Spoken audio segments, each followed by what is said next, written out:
Hello, I'm Ben, and this is my post on disfigurement, power, position, and passion. So, chose the title because within art and literature there are many instances of disfigurement, be it like physical, metaphorical, or like a deformation of the mind. My poster aims to constellate the specific instances within the pieces of art and three pieces of literature. Pieces of art I've chosen to focus on are Suicide by George Grosz, just in the top there, Animal Farm, New World Order by Tim Rowlands, and Thomas Schute's United Enemies.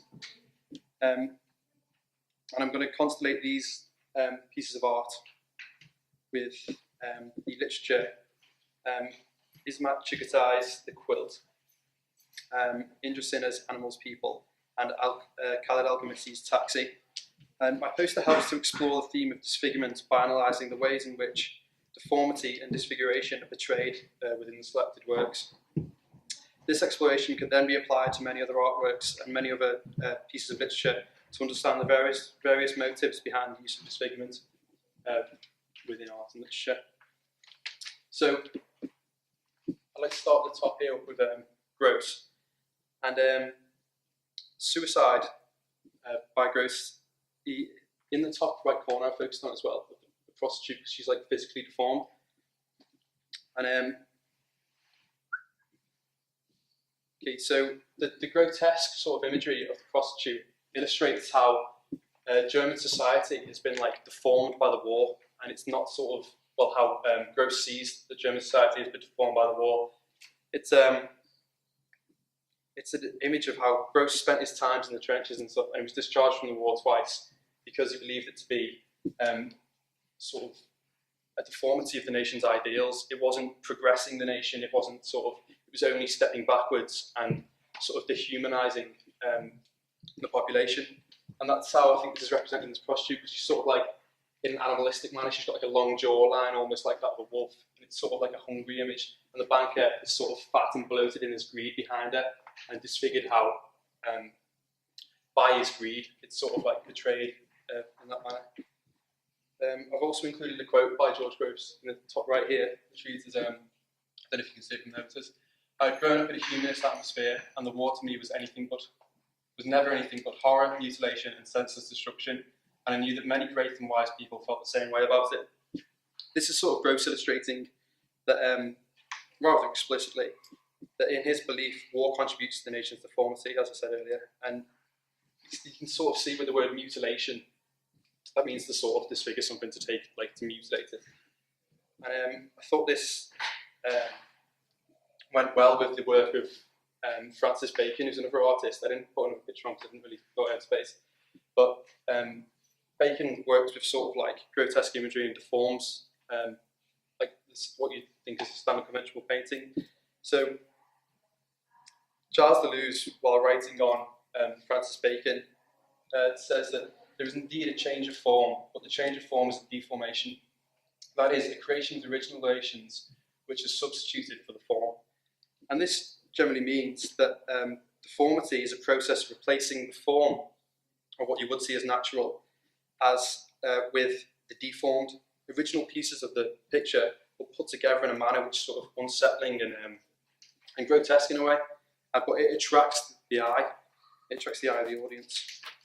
And I thought that went quite well with, well, it's obviously a passion of Francis Bacon's to create the art that he does. And I thought that another example of passion within disfigurement is sort of that of Ismet Chughatai's The Quilt, which in the story we understand that the passion of love must be hidden because it's not, it's sort of against society's ideals. And the implicit descriptions of their homosexual acts are metaphorically transformed into the figures of an elephant beneath a quilt. And this sort of defigures them in a moment of passion into an almost animalistic manner, because they're going against the beliefs of contemporary society. So I thought the animalistic manner in which the characters are portrayed in the quilt also sort of matches the allegorical sort of painting that Tim Rowlands does on George Orwell's Animal Farm. The painting is actually painted over pages from Animal Farm by George Orwell. So in New World Order, it's painted, the political leaders of the time are portrayed as animals by the hand of Rollins, and he sort of does this in a manner to sort of represent the politicians as having a sort of primal greed, like taking them right back to their instincts of sort of they want to be the biggest power in their habitat, they want to survive, and the only way to do that is to sort of take over other countries that are less powerful than them and introduce the Western ideals to the other nations. And you can see this by in the top right corner, the barn is represented, obviously where all the animals go at night to sleep. It's represented as the United Nations. It's got the United Nations emblem on there, which sort of means that there's one big power sort of taking over the rest of the world.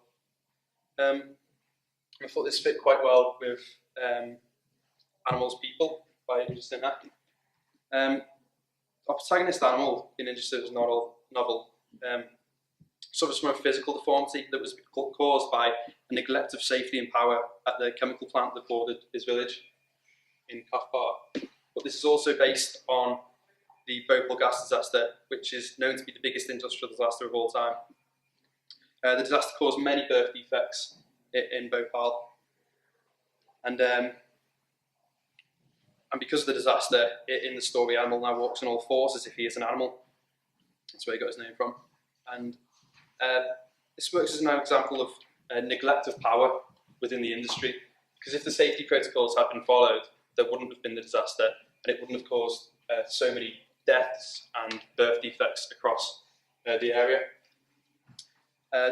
In that way, it doesn't only disfigure the people of the story and the people of the area, of course, but it also disfigures the whole face of the area as well, and the face of the company, as now they're a sort of a platform to be protested on, and because of the neglect of basic safety.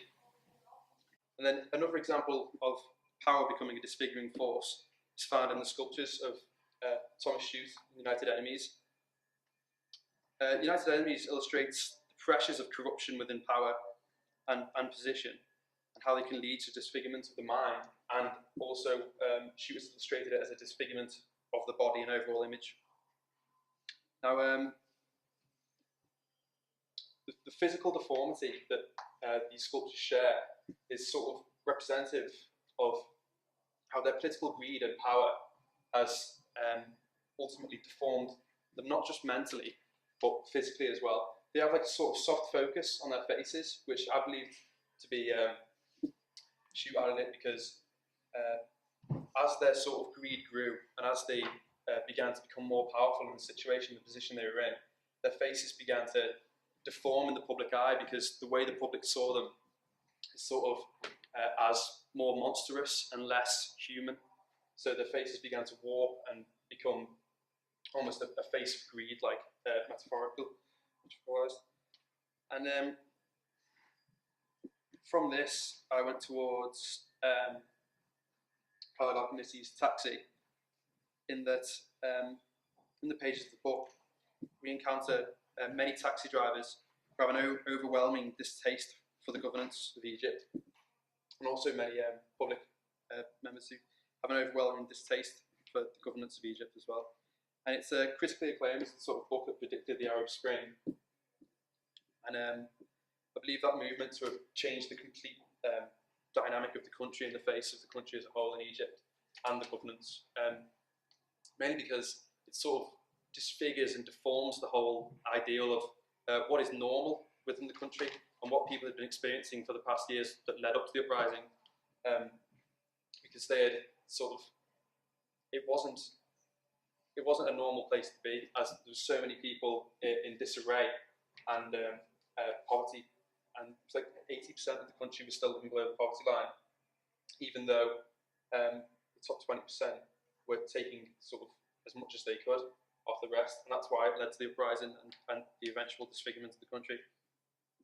And to conclude, I'd like to just say that deformity in all its guises is located in many corners of literature and art. It sort of rears its grotesque head not only to attract or horrify the audience, but also to draw attention to things that would normally go unnoticed. I feel that all these pieces sort of have more than just a little bit of art behind them, or more than just a sculpture or a picture. They're also like a message,